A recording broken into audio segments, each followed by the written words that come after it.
Not including the one I spent on arcane research. It's true. Hello, everybody. Welcome to Heart of the Elders, the player card reviews for the Forgotten Age cycle. We're starting with Intrepid. It's a skill in the Guardian class that commits for a brain. It's innate. If this skill test is successful, add Intrepid to your play area as an asset with the text. You get +1 book, +1 fist, and +1 foot. At the end of the round, discard it. Yeah, it's. I mean, it's a cool design. But it's garbage.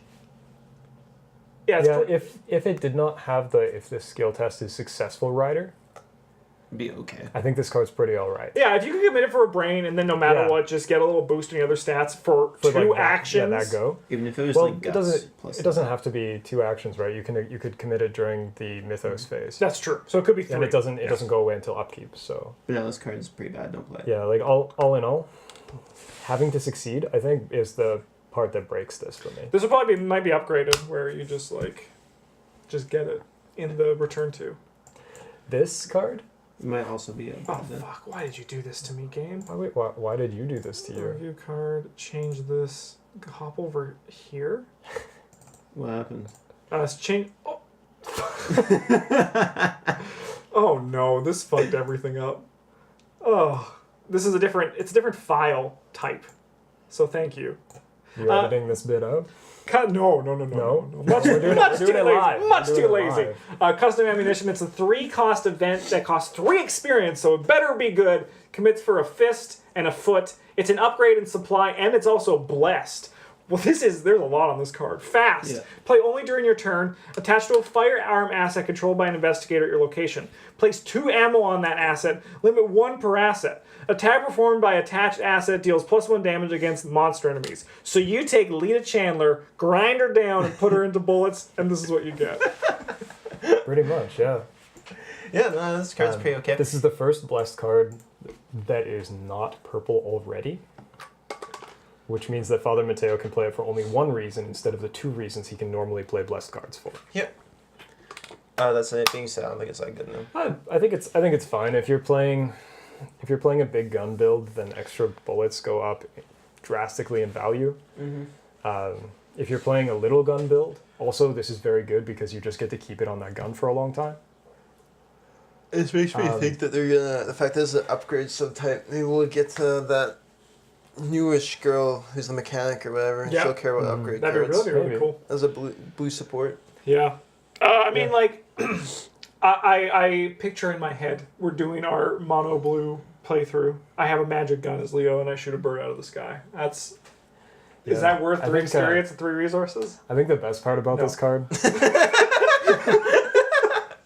The best part about this card is that it's fast, and it puts extra bullets on something. So if you are currently engaged with an enemy, you can play this out of your deck. I think you can also play this if it's on stick to a plan, because it's a supply. Ooh. Yeah, it could be under stick to the plan. That's nice, actually. I'm excited to try it out. There's a lot going to it. I think mostly this is best in a deck that isn't the deck that's playing the big guns, which makes it real weird because there's only 2 characters who can play this that you might want to be that character. So only two investigators. So all right, give me a second. I have to switch this over again, and it's gonna shrink. If it shrinks, I'm gonna scream. No, you. All right, Otherworldly Compass. It's a 2-cost asset for 2 experience. It commits for double book. It is an item in a relic that takes up a hand slot. Exhaust Otherworldly Compass to investigate your location. Gets -X Shroud for this investigation. X is the number of revealed locations connected to your location. They did a good job making it look otherworldly. So, the real thing about this is, would you pay 2 experience in order to make your flashlight commit for an extra book? Yeah. Because that's exactly what this is. I would. And sometimes it's worse. Sometimes it's worse. It is not worth 2 experience. Don't play this card. I mean, interested to see it in a non-Forgotten Age. Yeah, you could maybe get up to 3 or 4. Yeah. And that would be kind of cool. But even then, things need to be really well for that. I think this card falls quite solidly under the oops category, where yeah, it sounds nice, but you can't get it off. And you do not have control over the aspects of the game that are going to say whether it's good or not. So. Yeah. I mean, I've never played it, but I saw Brim curse it out. Yeah, I played it. I played it once, and then I just started pitching it for 2 book because that was better. Oh, the crab is back. Hello, Mr. Crab. Expose Weakness. It's a zero-cost event for 3 experience. It commits for a book, a fist, and a wild. It's an insight, fast, play during any lightning bolt player window. Choose an enemy at your location, test book X, where X is that enemy's fight value. If you succeed, treat that enemy's fight value as if it were 0 for the next attack performed against it this phase. Draw 1 card. I think this card is well. I was gonna say I think it's pretty good. Yeah. Like it's Definitely better than the other one. There's a worse version of this, right? Yes, there is a worse version of this, and the worst one I think you can't pick elites, and it's -2. This one's basically like you kind of get to make the fight test for the other guy, but as if you're as a book test. That's basically what Okay, it so does. this one, the other one is you reduce it by 1. Oh, this one's a 2-0. Yeah. Yeah, okay, this is much better than that one for sure. So That even costs 1 experience. Yeah. No thank you. I think it's for each point you succeed by. Oh, The other one is like reduced by 1, and this one is just flat 0 if you succeed at all.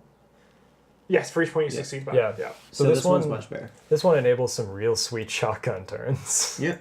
No, you get to make the attack Yeah. for your guardian, kinda. Yeah. I Yeah. think it's pretty cool. It's fast. You draw a card to replace it. It doesn't cost resources to play. It can commit for 2 fist or 2 book. Yeah. Seems Pretty it's alright. better than the other one. Yeah. And I wouldn't play the other one. I would consider playing this one. yeah, I wouldn't touch the other one Yeah. with like a fucking. I mean, you could pay me too. I would. Yeah, I pretty would quick. that'd be okay. But Lola Santiago. It's a 3-cost ally, a no-nonsense archaeologist. She's an asset that commits for 2 books. She's an ally and a wayfarer. You get +1 book, +1 foot. Exhaust her during a lightning bolt, and spend X resources to discover 1 clue at your location. X is the shroud value of your location. She's a 2/2 for health and sanity. If she only had the top line of text, I would still be considering playing her as a 3-cost asset. I wouldn't be super happy paying 3 experience for her, but I would still think about it. this is one of the cards that makes like resource green decks tick. Yes. And like not trash. Yeah. Yep, it's very good if you're playing Finn because it buffs both of the stats that you care about. 5/5. Yeah, you're 5 and 5. That's Is- great. Does anyone else think her face kind of looks like Play-Doh? Oh yeah. The Yeah, art's but it's good. meant to.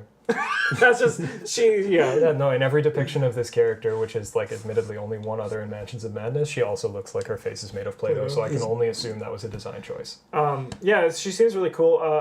Is she in Preston? Are you doing her in Preston or no? No. I spent my money on stupid things. It's not wrong. Yeah, she seems great. She's very good. She's in this one. I thought she was in the later one. Oh man. So this card is a pretty cool purple card, and a lot of people have done math to see if she's worth it. I think the general consensus is like she is, but I haven't. You're too scared? Yeah, that's too much math. I'm All scared right, of it. Olive McBride. She's a 2-cost asset. She will try anything once. Olive. She commits for a brain. She's a 1/3. She's an ally and a witch. As a reaction, when you would reveal a chaos token, exhaust her. Reveal 3 chaos tokens instead of 1. Choose 2 of those tokens to resolve and ignore the other. So, like, obviously, good in a Jim Culver deck. I think Wait. that's her niche. You want to find skull tokens. Ooh, okay, I'm picturing it now. So, like, that's Jim pretty Culver. okay. There's a couple other cards that care about it, and like Yeah. you have to build around her a little bit. But like in general, I think she's quite good. She seems fun. She Yeah, seems she's good fun. with recalling Like, the future. You get to see more tokens, and you can possibly either hit or avoid the one you named based on the numbers that you have. Especially for like lower difficulties, like the odds that you're gonna hit a 0 plus like another one is you just pick the better one. Yeah, like especially in a world like, think of like how good it'll feel, and like you'll be convinced that she's amazing when you get a blue in one of your 3, Yeah. and you're like, yes, Yeah. every time. Yeah, I think if you could play her in Preston, she would be quite good because then you. And then even if like Don't you're care gonna what the other one is. fail, even if you're gonna Yeah. fail, you can choose the one that's the hardest on you to get rid of the 3, right? Mhm. So yeah, she seems fun. I actually really want to try her out. Like I really want to play with her. She's good. She'll try she anything seems, once. She seems good with Father Mateo as well because his Yeah. Stars and star is actually like the best one in the game. Yeah. Purple is like ended up with some pretty Yeah. hot contention for their ally slot though. I suppose there's an argument to be made for playing her in a Zoe Samaras deck because her blue is +1 damage when attacking. Yep. Let's try her out. She also has She'll try anything that once. free We should burn. try her once. Yeah, we probably should actually. Yeah. She seems really good. She seems fun too, and I like this risk reward part of purple. All right, our next card is an upgraded Defiance. This one's very good. It's a 2 experience, commits for a wild, ignore the effects of all of one of the symbols the Skull, Cultist, Tablet, or Squid, including their modifiers. And the flavor text is just no. Mm-hmm. Yeah, this card's great. Yeah. Yeah, it's also upgraded, so if you have, I don't know, maybe some sort of arcane research, you could pay 1 for this instead. Yeah. No, this card real good. Yeah, very good. Yeah, not much to say. Just it. Like it's great. not that much better than regular Defiance that I would want to prioritize upgrading it, but Yeah. like it's definitely something for. I think that really depends on the campaign as well. Yeah, Like the one we just played, we only had 2 of the symbols in, so it was like being. I think it's pretty rare you have more than like most of the time you have like 2 skulls and like 1 cultist and like 1 And like tombstone. another one, yeah. Yeah, you very rarely have Tombstone. What's up, Fantasy Flight? I Yeah, hate true. Tombstone. Yeah, because I mean it's probably best in Dunwich, because that has everything in it. But Carcosa and Forgotten Age are both weird. Yeah. All right, Travis, you ready? Yeah. Premonition. This is a 0-cost event. Commits for a book and a foot. It's an augury. Fast. Play during any lightning bolt player window. Put Premonition to play, reveal a random chaos token from the chaos bag, and seal it on Premonition. When a chaos token would be revealed as a forced effect, resolve the token sealed here instead, then discard Premonition. This card is so good. This is like the blue take the initiative, and you should play it in every purple deck as 2 of. Yeah, it's very good. In multiplayer games it just lets you plan your turns so well. You can use a throwaway action instead of like dumping your spell into a skull token and taking brain damage or whatever. You can just like sequence your actions so that way you succeed at things good. You can decide what you want to commit to a test. It's so good. And the flavor is on point. Yeah. Like, you literally see the future and can plan for it. And the art is incredible. Yeah. This just witnessing this. It's just like, oh, I don't want that to happen. Yeah, like, this card is, like, 10 out of 10. 10 out of 10. Yeah, the only time this ever feels bad is when you hit the red one. Yeah. But even then, you would have drawn it anyway for your test. So Yeah. this way you can be like, I'll throw it away for an investigate or something that's not going to hurt me. Yeah, the card's fantastic. I'm not sure why they put symbols on it though, because if you're committing it, you're bad. Yeah. Yeah, no. Except in doubt. like very niche scenarios where like Yeah. if we get this book test, then like We win the game. we win the game, and Yeah. I have 2 premonitions in my hand. Or I could just play Premonition. We can know what's going to happen. Well, yeah, no, that's the point. Like you play it, and you're like, oh, I'm gonna need 1 more book for this. Good thing Yeah. my premonition Yeah. has a book on it. Yeah. Yeah, this card's fantastic. I liked every time Travis played it, I got excited. Yeah, this is good. Very good. It's very good. All right, Live and Learn. This is a survivor card. It's a 0-cost event. Commits for a wild. Fast. Play after skill test you failed ends. Attempt that test again. You get +2 skill value for this test. Importantly, you need to resolve all the effects of the failed test. Yeah, I think this card's pretty, like, it's not bad, but it's not great. Yeah, I like this card a lot more than the other 2. But hey. Like, it's action efficiency, for sure. But, like, almost all the time, I'd rather just be playing, like, Lucky or whatever. Yeah. Oh yeah, yeah. No, I'm not saying that this card is better than Lucky, but Yeah. This card is, like, basically, it's failure mitigation. Yeah. And there's much, much better options for that. yeah, you can also use this with like a look what I found. Because you do fail the test. Yep. Yeah, that's a good point. And then you just get to Fun try little, it again. yeah, fun little combo there. Yeah. Yeah, It's really bad when you're fighting an enemy with retaliate or attempting a skill test on a treachery card because you don't want to try that. Why would you? Why do that? Yeah, I don't think the card's bad, No. but I think it's fine. Yeah, I think this is better than Lucky if you're running a Dark Horse build because you probably won't have the money to pay Yes. for it. Yeah, that's a good call. I agree with that. All right. Take Heart, Travis. This is a skill. Commits for I nothing, like this one. but you can commit 1 to a skill test. You can commit it to any type of test. If this test fails, performing the investigator draws 2 cards and gains 2 resources. Like, This one's good because the game has a sixth sense of humor about these things and will make you succeed so that you don't get the benefit of your card.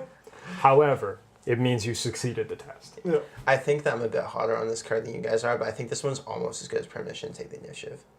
I think this card is, like, insanely good. You are right with your first statement that you're a bit more hot on it than we are. But yeah, I think the card's good. I don't think... I mean, Premonition to me is, like, game-changing. This can be game changing. You yeah. get to, it's like, so Like- you're doing something you do anyway, and like even if you fail, it's like you're basically, if you're doing it, you draw a card, you gain 2 resources. That's very strong for like 1 action. Yeah. And like not only that, but you can like gift it to other people. Yeah. Yes. which is Like very you don't nice. play it as like a constellation. You play it like as an action where the person who's doing the thing, they're gonna do something, they're gonna fail, and they get to draw 2 cards and gain 2 resources. Yes, That's yeah. incredibly efficient for 1 action. Oh, 100%. I just live in a world where you never want to fail. Like even if you gain. I play a lot of the bullshit challenge investigators where it's very hard to do anything. Yeah, I mean, I'm not saying the card's bad. I think the card is very this good. card a lot. See, we live in 3 different worlds, Yeah. eh? Yeah. And I'm like, yeah, you're gonna fail sometimes, so you might as well like make the best of it, or Yeah. like engineer scenarios where it's good. Yeah, Justin's like, well, I don't like failing. yeah. Brendan, it happens all the time. When your stat block is 1s, what are you supposed to It is do? pretty much. I was like, yeah. Travis is like, the good and bad come. I only want this. I want everything to work all the time. If it's a chance of not working, I don't want it. And Bryn's like, could I make this work? Let's find out. This might happen. Yeah. All right. The Art of Eldritch Horror, otherwise known as Against All Odds. Fantastic art. It's an event, 2 experience, it's a 2 cost, commits for a brain, a fist, and a foot. It's a spirit, fast. Play when you perform a skill test with a difficulty higher than your base skill value. Reveal X additional chaos tokens for the skill test. Choose 1 to resolve and ignore the rest. X is the difference between the difficulty and your base skill So value. I like this card for the same reason I like the other card. When your skills are all 0, every test is harder than what you got. Yeah, I think this card's significantly worse though. Yeah, this one costs experience. Like it's very good if you're playing Calvin. I would probably play it in a Preston build at some point. It's definitely got its niches for sure. It's got a variety of things you commit for. It's not. Definitely wouldn't call it a bad card, No. but I just. No, It's not it's not an auto include just because you can play level 2 red cards. It's like It's that other not red even an one you include like. for like most red characters, I don't think. Yeah, I agree with that. It's gonna be exciting when it works. Yep. But There's nothing cooler than getting to draw 6 tokens out of the bag as Calvin and then failing anyway. Yeah. I like it because if it's in my hand, I'm reminded of Eldritch Horror, which is also a good game. A very good game. Mm-hmm. Next card. Next card is. Man, this card's dirt. What are you talking about? Trench coat? Yeah, it's not. You look at him. He's on the phone. There's no phones. What's he doing? It's a 3 cost He's asset smoking, that commits for probably. a foot. Yeah, probably. It takes up the fabled body slot, which I'm Yeah, often there's reminded there's exists like in 3 this game. cards that Yeah. use it. It's an item clothing. You get +1 foot during evasion attempts and 2 body. Yeah, this card's pretty bad. Like you it's, didn't. yeah, like it's pretty okay. What? No, we just said it was pretty bad. I say. Don't try and gaslight It's us into thinking it's good. Yeah, Travis, you guys are right. No, you're right, Brian. Yeah, it's not that bad. That's exactly what we said. I mean, like, okay, so if you're playing Finn, you don't have a whole ton of health anyway, and you get to evade at 5. Yeah. That's pretty okay. If you're playing an evade character, I think this card is pretty okay. I think this card would be a lot better. Like, I would consider it actually good if it just gave you +1 foot, but it doesn't. It's Yeah, only if when it you're was evading just things. +1 foot, this would be much better. This would be like a card that I'd actually want to play with. You're still gonna get wrecked by treacheries. Yeah, as it stands, like I might play it in Rita if I'm crazy and I'm like, I want to try to evade a 9 base without committing card. If it cost 2, I'd be more inclined to put a 1 but of in 3 there. resources is a whole 3 lot. is that's 3 is a lot. Yeah. Especially like the 2 heart. That's like free. Yeah, that is like free. Yeah. It is That's what actually leather free. code is. Yeah, The 1 Like you're- foot is also free in that same vein, where Yeah. 1 skill icon's I free. don't know. Maybe I'd play this in a Lola deck, So you're then paying. I can use it all the time because If you panic and if you draw your stupid roll chain and you're trying to chop something with shit, you can panic you can and just evade run away. things. Yeah. I don't know. It Yeah, doesn't it's excite not, me. It's not great. This card's pretty fun. It's not as bad as you But think, though. I think. Okay, so Ornate Bow. It's a 4 cost asset. Commits for a fist and a foot. Uses 1 ammo. Limit 1. It's an item, relic, weapon, ranged. Takes up 2 hands. As an action, spend 1 ammo. You fight. This attack uses foot instead of fist. You get +2 attack, +2 foot, and deal +2 damage for this attack. As another action, you knock another arrow. Place 1 ammo on Ornate Bow. I think I'm going to say a controversial opinion. Okay. Maybe. I don't think this card is as good as the hype originally led on. No, I agree. I was gonna say this card isn't quite as good as it looks. I think this card is quite good, but you have to be playing a character who isn't intended to fight. Taking up both your hand slots is very rough. However, if you find your team needing a little more damage and you're playing like Ursula or Wendy, I'm probably gonna play or it. Finn. Yeah, or I'm probably Finn. gonna play it in Rita, because she's Rita has it'd be- 5. Rita's 5 very foot, good that's with a this. lot. Yeah. But the thing is, like, Like you look at it, you're like, hey, this is my guy who is insane foot fight, like really good, but it's just so action inefficient. it's slow. Yeah. If you miss, it sucks. If you hit someone else, it sucks even more. Like, Yeah, it does. and like the thing is, like, you get to make in a perfect world, you make 2 shots a turn, but that's assuming nothing goes wrong. Like, this Yeah. is pretty solid if you just need someone to just, like, clean up. Yeah, rather you're not. enemies. Like what we were doing last time, where that was my weapon of choice, and I was like the main source of That damage was not apart from good. stripping. That was not good. This card is quite good if you don't have access to firearms or spells to deal damage with, and you are playing a Dunnage campaign. Yes. Because That's you incredibly are going specific. to want a ranged weapon. Life is very hard without one. My character... Secondly, if you're playing this, I think you want to be able to play level 0 green cards at least, because there's a level 0 green card that costs 0 and cancels an enemy's attack of opportunity and gives you +2 to your next action. Yeah, Your that's next test. So that is, I think that combo is fairly strong. If the enemy is engaged to you, you can shoot it, knock your arrow, dodge their attack, shoot them back. When I first saw this card, I was like, "It's incredible!" But after playing with it, I think it with like on 2 investigators now. It's good, but it's not fantastic. If you have Leo DeLuca, yeah, then he helps to mitigate the downsides of this card. But if you have Leo DeLuca, is that really the best thing you could be doing with an extra action every turn? I'm gonna be calling this a 7 out of 10. I'm going for it right now. I This think card that's a could pretty actually fair. also be quite acceptable in Skids. Mhm. Skids Yeah, needs the help Skids, for his attacking, and then like he can produce extra actions to knock it. Yeah, for Skids, this is effectively +3 on fight. And +2 damage. And I think +2 it's damage. I which think is I very think it's good. gonna be good with Rita because she's like can evade so casually, right? Mhm. So, This card is like it's good, but it's not No, like it's not. insane. yeah. It's not like, oh man, this is the weapon I want. It's just sometimes, oh man, this is the weapon that's Yeah. best for the character, for like the gator I'm playing right now. Yeah. Or when you're like you've been playing Arkham for 4 hours and you're going into Yeah. scenario 5 of Dunwich, you're like, oh, we picked 3 investigators, none of which you can use spells or guns. Yes. Yes. Okay. It's very niche. Or evade good. So I think this pack is really good. Yeah. This is a pretty good pack. Unless you want blue cards. Yeah, blue or even yellow. Yeah. The yellow cards are pretty so. The green card, The green card, yeah, but the purple very good. is the purple cards are very good. The red The cards cards are are also very Red good, cards yeah. are quite very good, and it has trench coat, which is a winner in which most is circles. the thing. Yeah, That card will never leave my binder. we'll see about that. Challenge accepted. I do think this pack is also worth it for Ornate Bow. I think that's a good card to have in your collection if you want to. Yeah, there are a lot of investigators who would much rather play this than any But other. I would weapon. buy this for Premonition in a heartbeat. Yeah. Yeah, like if you like playing purple characters or characters that Ornabo would fit good into their decks, I think this is good buy. Otherwise, I think it's pretty meh. I think the scenario is also pretty meh. I'll just say that. You get lots of replay value. Excellent point. Lots of forced replay value. Goodbye, everybody. We'll see you guys in the next episode.